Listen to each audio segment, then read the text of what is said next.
Barrier है दोस्तों, जैसा कि मैंने आपको पहले बताया था, ये लोहे के हैं। अक्सर ब्रिजों पे जो ये क्रैश बैरियर्स हैं वो कंक्रीट होते हैं, यानी कि सीमेंट बजरी से बने होते हैं। और ये नीचे पैरेलल वॉल्स हैं, ठीक है। और दो लाइनें हैं, मैंने पहले आपको चार लाइनें बताए थे। चार एक्चुअली चार लाइनें नहीं है, दो लाइनें हैं मेन, लेकिन इस दो तरफ से ट्रैफिक आ जा सकती है, ठीक है ना। अस्सलाम वालेकुम dear friends, welcome to Qutub Shahana bridge. Today we are going to explore a connection between Sahiwal and Faisalabad. Stay with us to know about Pakistan's heritage. क्योंकि हम दरिया पे आए हुए हैं तो दरिया के बारे में तो हमने आपको बता दिया है, एक्सप्लोर भी कर दिया, और कुछ हिस्टोरिक और फोल्क टेल्स जो थी इस दरिया से जुड़ी वो आपको बता दी हैं। हमने सोचा थोड़ा सा ब्रिज के बारे में भी बात कर लें, क्योंकि ये न्यूली कंस्ट्रक्टेड है और तकरीबन 33 से 34 किलोमीटर का फासला जो है इसने फैसलाबाद और साहिवाल के दरमियान कम किया। तो बड़ी अहम ही ये कंस्ट्रक्शन थी। इसके बारे में हमने सोचा आपको बता दें।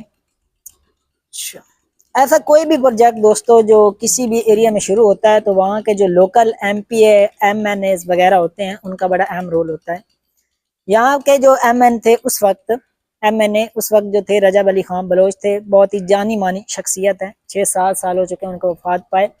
इस इलाके में बहुत सारे उन्होंने काम किए और इस ब्रिज को बनवाने में भी उनका बहुत अहम रोल है।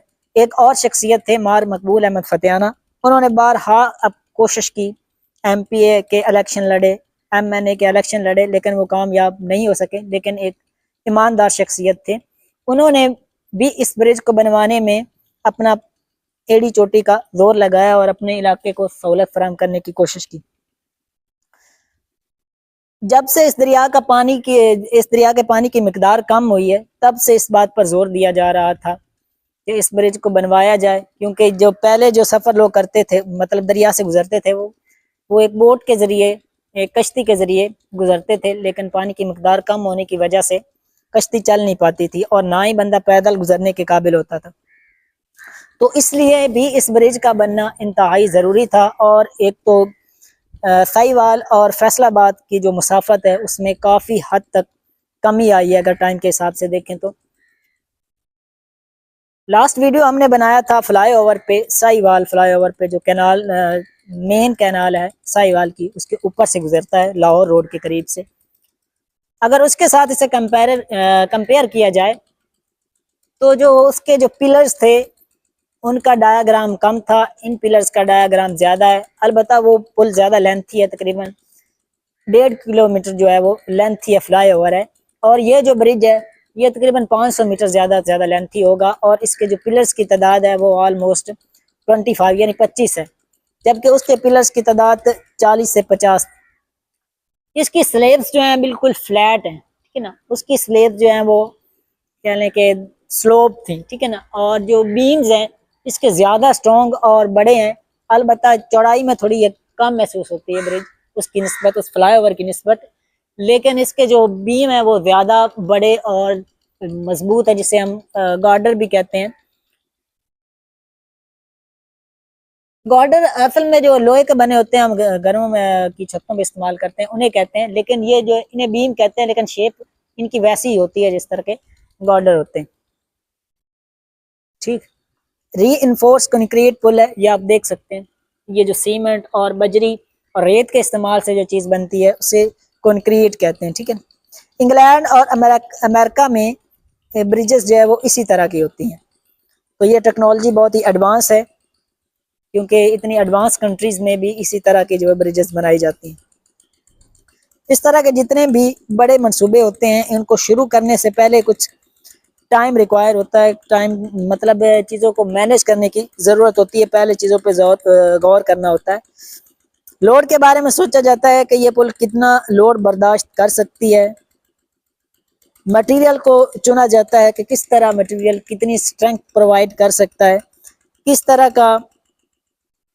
फिर तरीकाकार भी देखा जाता है कि डिज़ाइन किस तरह हो, और उसका सीवेज पे भी गौर किया जाता है, ब्यूटिशन पे भी गौर किया जाता है, जो साइडों पे वॉल्स बनाई जाती हैं उस पर भी गौर किया जाता है कि किस तरह इनको मजबूत किया जाए ताकि कोई नीचे ना गिरे।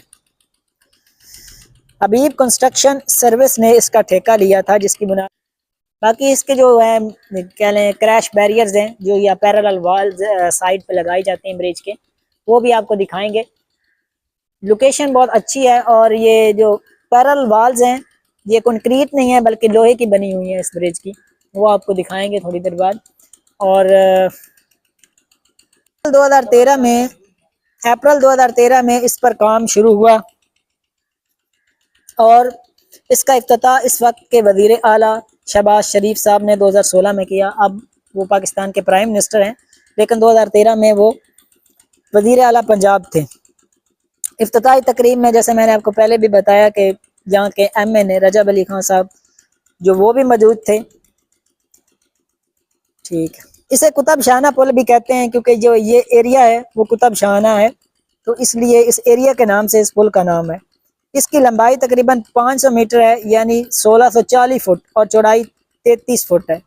4 लाइनें हैं, वो आपको दिखाएंगे ऊपर जाके। जो ट्रैफिक के गुजर गए हैं वो 4 यानी कि 2 मेन लाइनें हैं और उसके बाद 2 उनके दरमियान सब लाइनें हैं, जो टोटल 4 लाइनें बनती हैं। रीइंफोर्स कंक्रीट पुल है।